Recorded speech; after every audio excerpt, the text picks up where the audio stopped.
বন্ধুরা দেখো আমার পেঁয়াজটা লাল মেরুন মেরুন হয়ে গেছে। আমি একটু বেরেস্তা রেখে তুলে রাখছি, বেরেস্তা উপর দিয়ে ছড়িয়ে দেবো। আর তারপরে কি করছে স্টেপটা তোমরা দেখো, ফলো করো। এই যে পেঁয়াজ ভাজা আছে এর মধ্যে জয়িত্রী, জয়ফল, এলাচ, দারচিনি, লবঙ্গ সমস্ত দিয়ে দিচ্ছি। আর দিচ্ছি একটু তেজপাতা, শুকনো লঙ্কা, কাঁচা লঙ্কা এগুলো দিয়ে দিচ্ছি। এবার কী করবো বলবো, মশলা আর একটু আদা রসুন বাটা একটু কাঁচা লঙ্কার সঙ্গে মিক্স করে বেটে রেখেছিলাম, সেই মশলাটা একটু দিয়ে দিচ্ছি। একটু নুন দেবে, একটু হলুদ দেবে অল্প করে, খুব বেশি লাগবে না, একটু অল্প হলুদ দেবে, দিয়ে মশলাটা নিয়ে নেবে। এবার তোমাদের যে কজন ভাত খাবে, মানে তেহারিটা খাবে, চিকেন তেহারিটা, সেই অনুপাতে ভাত দেবে। আমি ভাতটাকে আগে করে রেখেছি হালকা করে, অল্প, খুব বেশি সেদ্ধ করিনি চালটাকে, একদম ঘরোয়া চাল দিয়ে করেছি। হ্যাঁ, খানিকটা সেদ্ধ করেছি, পুরোপুরি কিন্তু সেদ্ধ করিনি। এই ভাতটা আমরা 3 জন খাবো, 3 জনের মতো ভাতটা আমি মশলায় দেবো। আগে মশলাটা কষে নিই।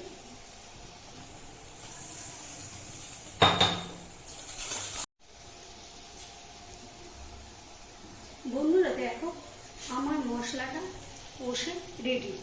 এবার আমি কি করব সেটা তোমরা লক্ষ্য করো। এবার যে ভাতটা আমি অর্ধেকের বেশি হয়ে রেখেছিলাম, আমি এটা সাধারণ ঘরোয়া চাল দিয়ে করেছি। এটা কেউ চাইলে গোবিন্দভোগ চাল দিয়েও করতে পারে, কেউ দেরাদুন রাইস চাল দিয়ে করতে পারে। এরপর আমি যতটা, আমরা 3 জন খাবো, 3 জন মাপে আমি ভাতটা দিচ্ছি। আমি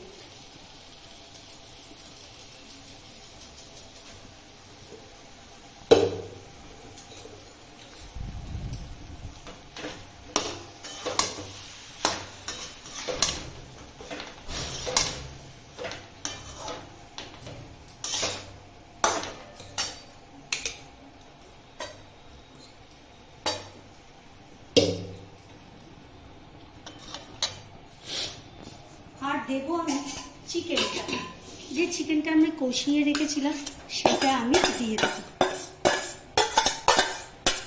এবার সুন্দর করে আমি এগুলোকে নাড়ব একসঙ্গে। বন্ধুরা লক্ষ্য করো আমার কালারটা কি সুন্দর এসছে। বন্ধুরা দেখো এই ভাতের সঙ্গে চিকেনটা আমার কষানো রেডি, অলমোস্ট রেডি। এবার আমি আমার ভাত অনুযায়ী আমি 1 কাপ দুধ দিয়েছি আর অল্প একটু জল দিয়েছি, যেহেতু ভাতটা আমার হয়ে আসছে। হ্যাঁ, সেই অনুযায়ী আমি জল আর দুধটা দিয়েছি। আর আমি দেব 1 চামচ কেওড়া ওয়াটার আর 1 চামচ রোজ ওয়াটার, যার যেমন প্রয়োজন, যার যেমন নিয়ে সেই অনুপাতে তোমরা দেবে। 1 চামচ আমরা কেওড়া জল দিলাম আর 1 চামচ দিলাম রোজ ওয়াটার।